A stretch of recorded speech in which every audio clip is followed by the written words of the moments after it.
Hey ghee fam, welcome back to spill the ghee where we serve the hottest T.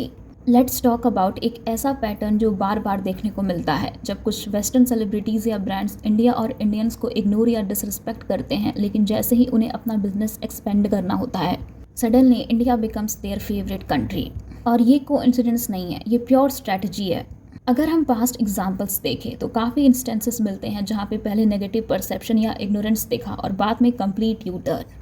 For example, Selena Gomez का case काफ़ी discuss हुआ था जब उसके एक ओल्ड इंटरव्यू में इंडिया को लेकर सेलेना का टोन डिसमिसिव था, लेकिन बाद में जब उसका beauty brand rare beauty global expansion की तरफ गया तो इंडिया सडनली एक इम्पॉर्टेंट मार्केट बन गया। सोशल मीडिया पे इंडिया के लिए अप्रिशिएशन पोस्ट भी बढ़ने लगे। सिमिलरली किम कार्डिशियन ने भी कुछ ऐसा ही किया था। किम कार्डिशियन ने पहले इंडिया या इंडियन ऑडियंस को कभी सीरियसली हाईलाइट नहीं किया। उसका फोकस मोस्टली यूएस और वेस्टर्न ऑडियंस पर ही रहा। इंडिया या इंडियंस के बारे में मेंशन तक नहीं किया जाता था। लेकिन जैसे ही उसका ब्रांड स्किम्स ग्लोबल लेवल पर ग्रो करने लगा तो इंडिया जैसे मार्केट्स को टारगेट किया जाने लगा, क्योंकि यहाँ की पॉपुलेशन, फैशन इंटरेस्ट और बाइंग पावर ब्रांड्स के लिए काफ़ी इंपॉर्टेंट है। और अगर हम रीसेंट एग्जाम्पल की बात करें तो सबने देखा होगा रिहाना का इंडिया विजिट, स्पेशली जब उसे अंबानी फैमिली के स्पेशल फैमिली डिनर पे इनवाइट किया गया।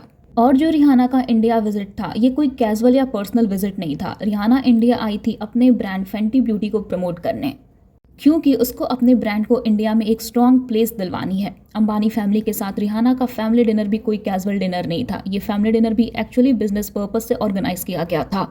अभी जिसको नहीं पता, टीरा ब्यूटी अंबानी ग्रुप का ब्यूटी वेंचर है। अगर आप बिगर पिक्चर देखो तो ऐसा लगता है कि ग्लोबल ब्रांड्स जैसे फेंटी ब्यूटी इंडिया में एग्रेसिवली एंटर करने के लिए लोकल जायंट्स के साथ कोलैबोरेट कर रहे हैं। रिहाना का हाई प्रोफाइल अपीयरेंस और अंबानी इवेंट्स में प्रेजेंस इंडिकेशन है कि फ्यूचर में कुछ एसोसिएशन या पार्टनरशिप एक्सप्लोर की जा रही हो। और सिर्फ सेलिब्रिटीज़ ही नहीं, ब्रांड्स भी एग्जैक्टली सेम पैटर्न फॉलो करते हैं।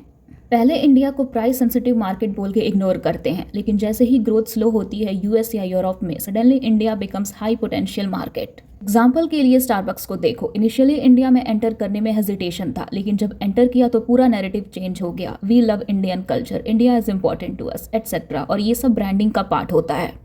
अब सवाल ये उठता है कि ऐसा होता क्यों है। सिंपल है, इंडिया एक मैसिव कंज्यूमर बेस है, 1.4 billion population, rapidly growing middle class और यूथ जो ट्रेंड्स फॉलो करते हैं। वेस्टर्न सेलिब्रिटीज़ और ब्रांड्स को पता है कि अगर उन्हें ग्लोबल डोमिनेंस चाहिए तो इंडिया को इग्नोर नहीं कर सकते। तो पहले चाहे उन्होंने इंडिया को सीरियसली ना लिया हो, लेकिन जब प्रॉफिट्स की बात आती है तो नैरेटिव इंस्टेंटली शिफ्ट हो जाता है। और जस्टिन बीबर के केस में भी ऐसा ही हुआ था। जब उसका इंडिया कॉन्सर्ट हुआ था उसके अराउंड काफ़ी कॉन्ट्रोवर्सी हुई थी, लिपसिंग एलिगेशंस, पुअर एंगेजमेंट और फैंस के साथ डिस्कनेक्ट। लेकिन उसके बाद भी इंडिया उसके टूर्स का पार्ट बना रहा, क्योंकि डिमांड हाई है, मतलब क्रिटिसिज्म के बावजूद भी मार्केट वैल्यू है, इसलिए इग्नोर नहीं किया जा सकता। इसी तरह H&M और ज़ारा जैसे ब्रांड्स ने भी इंडिया को एग्रेसिवली टारगेट किया, जबकि इनिशियली उनका फोकस वेस्टर्न मार्केट्स पे ही था। अब इंडिया में एक्सक्लूसिव कलेक्शंस, फेस्टिव कैंपेन्स और इंडिया इन्फ्लुएंसर के साथ कोलैबोरेशन भी देखने को मिलते हैं। अब यहाँ एक इम्पॉर्टेंट पॉइंट समझना ज़रूरी है, ये लव फॉर इंडिया हमेशा जेन्युइन हो ऐसा ज़रूरी नहीं है। काफ़ी बार ये प्योरली बिजनेस ड्रिवन होता है। पीआर टीम्स नैरेटिव बिल्ड करती हैं, कैंपेन्स डिज़ाइन होते हैं और सडनली वही इंडिया जिसे पहले इग्नोर किया गया था अब वाइब्रेंट, डाइवर्स और इंस्पायरिंग बन जाता है। लेकिन इसका मतलब ये नहीं है कि हर वेस्टर्न सेलिब्रिटी फेक है। कुछ जेन्युइनली इंडिया को अप्रिशिएट करते हैं, कल्चर को समझते हैं और रिस्पेक्ट भी देते हैं। लेकिन प्रॉब्लम तब होती है जब अप्रिशिएशन सिर्फ तब आता है जब पैसा इन्वॉल्व हो। सो या that was it for this video. अगर आपको ये वीडियो अच्छी लगी तो hit like, share and subscribe and comment what you think and I will see you in the next bill.